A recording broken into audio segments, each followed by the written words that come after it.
Afternoon, Boomers. Brian Tong here from Boomerlife.net. Okay, so I told you that I was going to do a follow up to my pickleball blog. Well, we played pickleball over the weekend for the first time, and it was fun. Pickleball was created to be a fun, competitive, and highly social sport. Since its inception, like 60 years ago, it has embodied an ethic of good sportsmanship that includes respect, fair play, and graciousness in winning and losing. Last weekend, my wife and I took it up and we got instantly hooked with plans to resume again next weekend. So, what is the difference between pickleball and tennis or ping pong or badminton? It's very similar to tennis rules wise. Singles scoring is very similar to doubles, except there's no second server. The serve is always done from the right side when the service score is even, and from the left side when the server's score is odd. It is the server's score that determines the serving position, not the score of the receiver. The receiver lines up on the right or left side according to the server's score. The score is simply called server score, receiver score. Now, with doubles, points are only scored on the serve. The receiving side cannot score a point. And I believe that's the same as in singles. At the start of the game, the player on the right side, the even court, serves diagonally to the opposite court. If a point is scored, the server moves to the left side, the odd court, and serves to the diagonally opposite court. Players serving on the side continue to move from the right to the left, left to the right each time a point is scored. Players on the serving team do not alternate sides unless a point is scored. The receiving side never alternates sides. The first server continues to serve until that his team loses a rally by committing a fault. Then the serve passes to the second server on the team. So, except for the first serve, which then only the first server gets to go. When the second server loses the serve goes over to the other team, and the player on the right serves first, and that pattern continues throughout the game. Score is called out in three numbers. The proper sequence for calling the score is server score, receiver score, then with doubles only, server number, whether it's 1 or 2. To start a match, score will be called 002. With server number 1 or 2 applies for that service turn only. Whoever is on the right, depending on the score, when the team gets the serve back, is the first server for that service turn only. The next time the team gets the serve back, it might be the other player that is on the right, and therefore the first server for that service turn only. Beginning players often mistakenly assume that the player keeps the same server number throughout the game. They do not. They could be first or second, depending. To minimize the advantage of being the first team to serve in the game, only one player, the one on the right, gets to serve on the first service turn of the game. Since the serve goes to the other side when that player loses the serve, that player is designated as the second server. Therefore, at the start of the game, the score should be called 002, the 2 indicating the second server, which means that the serve goes to the other side when the serve is lost. When a team score is even, the player who served first in that game must be on the right, the even side of the court, and on the left or the odd side when the score is odd. Or expressed alternately, when the first server of that game is on the right side of the court, that team score should be even. 0-2 4, you know how that goes. If this is not the case, then either the players are positioned on the wrong side of the court or the called score is inaccurate. So how do you serve? The purpose of the serve is simply to place the ball in play, and it's not intended as an offensive weapon. Serve must be hit with an underhand stroke so that contact with the ball is made below the waist, which is as defined as the navel. The arm must be moving in an upward arc when the highest point of the paddle head shall be below the wrist and when it strikes the ball. The highest point of the paddle head cannot be above any part of the line formed where the wrist joint bends. I can't imagine that one's real hard and fast. And there's a new rule that allows a drop serve. So you can drop the ball and hit it on the bounce from any height, but you can't throw it down or otherwise release it with any added force. You can just drop it. You serve to diagonally opposite service court from behind the baseline and on or within the imaginary extension of the sidelines and the center line. Placement should be deep and to the center of the diagonally opposite service court to keep the receiver back. You follow through towards the target and return to the ready position to be set to receive the return. Don't continue into the court, but remain behind the baseline until after the third shot is hit. So what else do you need to know?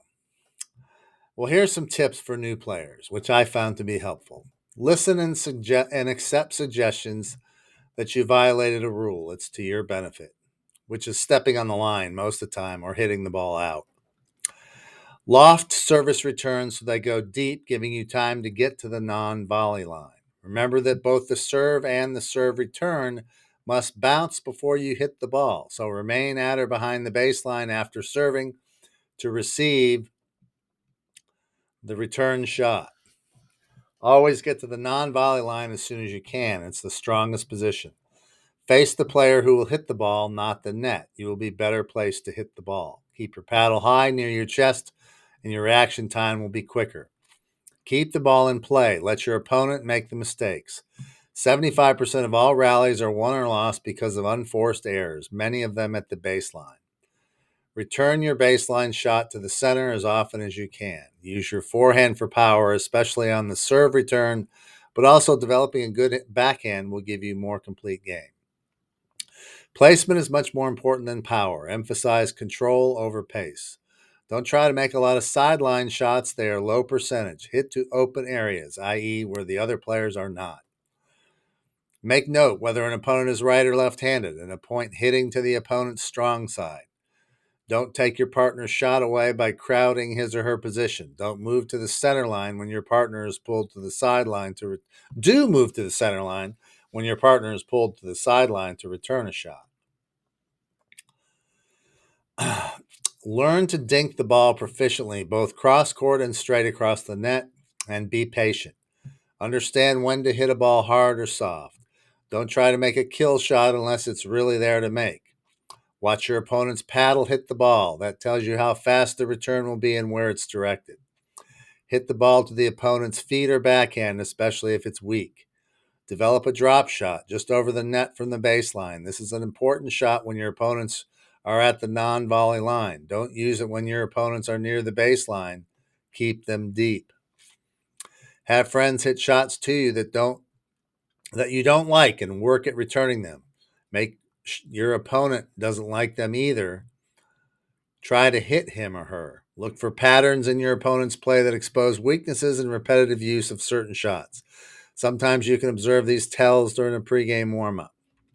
When your opponent is about to hit the ball, stop moving and assume the ready position. It's much easier to hit the ball under control if you're stationary and balanced. Hit the ball at least a foot above the net. It's better to be long and still in the point than to hit the net and be out of the point. So the sportsmanship guide. Treat all players, officials, volunteers, staff, and spectators with courtesy and respect. Introduce yourself to any players you don't know. Never use foul language or obscene gestures. Never denigrate another person. At the end of each game, meet the other players at the net to acknowledge them in a positive manner. Thank the referee. Accommodate players with adaptive needs when possible. Know the rules, apply them fairly, and cooperate in any situation that is not expressly covered by the rules. Practice good sportsmanship when making line calls. Respect your opponent's right to make all calls on their end of the court. Call your own shot out if you see that it's out. If you question an opponent's call, do so respectively and do not argue. If you defer a line call to your opponents, accept their call graciously. Do not call a ball out unless you see it clearly and are certain it is out.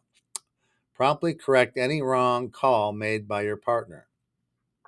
Resolve any uncertainty in favor of your opponents. Call a fault on yourself when your partner as soon as the fault occurs, regardless of whether your opponents are aware of it. Watch your own and your partner's feet for service or kitchen foot faults.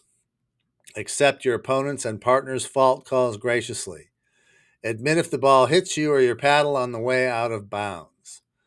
Claim a replay only if a hinder affects your team's ability to play the ball. In social play, rotate on and off courts fairly, courteously, and in accordance with local practice. Don't jump ahead of others who are waiting to play. Don't invite someone else forward in line or rearrange paddles so they can move up to play with you. Move yourself back instead. Don't call a lower score or start a second game to avoid leaving the court. Be prepared to play when it's your turn. If you must cross over or behind an active court, wait until play is stopped and cross quickly in a single group to minimize disruption of the game. Make safety a priority when using common sense. If ball strays onto your court, make eye contact with the correct person and roll or toss it back to them without disrupting play on other courts. If your ball enters another court, immediately warn any players whose safety may be in jeopardy by calling ball or some other warning. If the ball is rolling behind their court and does not present a danger to players, do not interrupt play, but wait until play stops to retrieve it or ask for its return. Never throw your paddle or strike the ball in anger or frustration. As a strong player in social play, be kind to other players.